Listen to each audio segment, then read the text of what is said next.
Tuloy na natin yung kailangan natin gawin. Pupunta tayo sa auto shop. Papaayos natin dahil kailangan ko siyang i-smog. Pero bago yan, linisin muna natin. Nanggigitata na yung sasakyan, ang dumi. Dahil matagal siya nakagarahe dito. Kinapitan na ng alikabok. Let's go.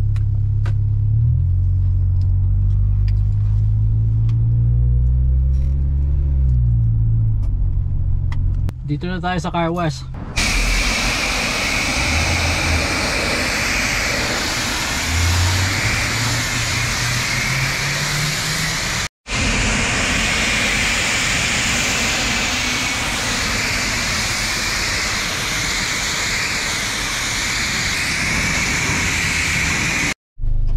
Nakatikim din ng hilamos ang sasakyan. Tagal niya hindi na car wash. Ang kapal ng alikabok. Ngayon pupunta tayo sa auto parts shop. Manghihiram ako ng scanner kasi may check engine light.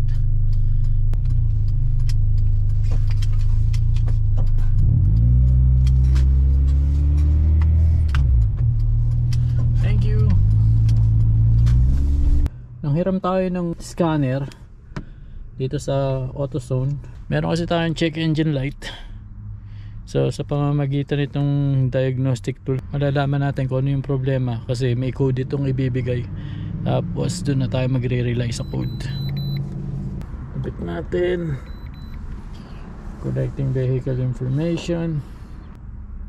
May ilaw-ilaw siya. Mission status. Unable to retrieve. Why? It's not working. Hindi nakuha kung ano yung information kung bakit may check engine light. Okay, kasi nanghihingi siya ng PIN number.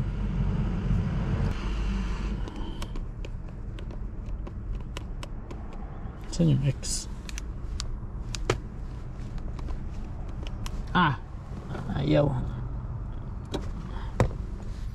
Ayaw eh. Okay, bali na, check na lang natin sa shop. Okay, nakuha na natin yung code. Ang code niya ng binigay P0304. According sa code, cylinder 4 misfire. So kailangan ma-fix yun para madala natin siya sa smog station. Kailangan kasi ng smog para ma-register yung sasakyan. Hindi natin marirehistro hanggat hindi na-fix yung problema. Misfire. So it's either coil, ignition coil, or spark plug. Okay, gonna fix this.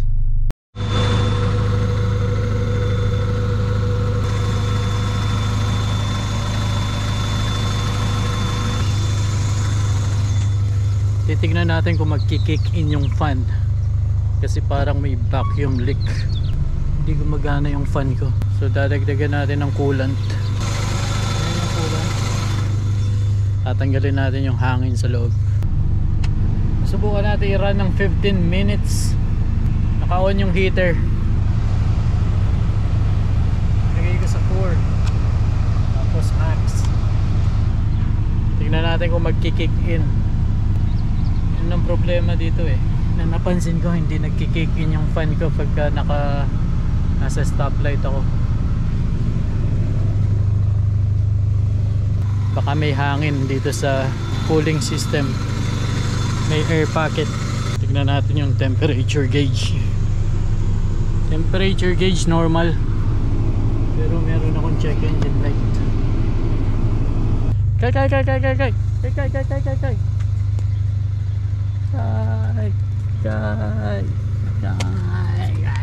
Kay.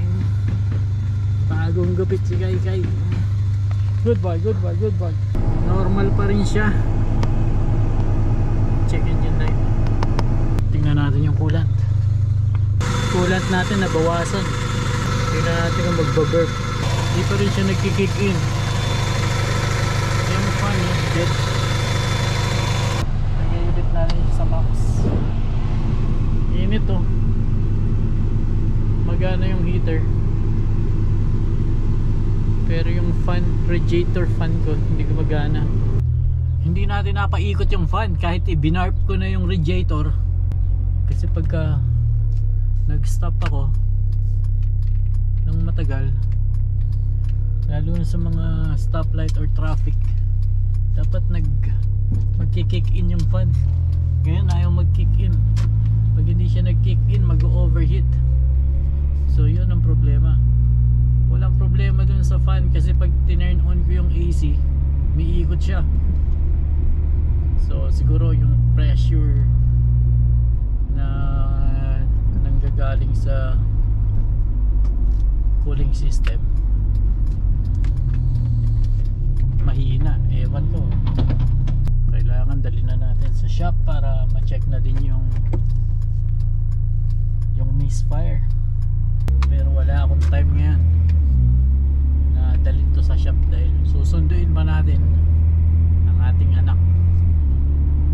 Naglaro sila ng basketball. Naglaro kayo ng 4 games, ang dami naman. Yeah. Tapos na yung basketball nila. Hindi ko na napanood kasi may bayad. Yung babayad ko dyan sa gym, pambibili na lang namin ng pagkain niya. Oh, saan tayo kakain? Nanalo ba kayo? We won 2. Yay! Tapos Lost 2. Lost 2. That's okay. Yan, kakain na kami. May pato kumakain eh.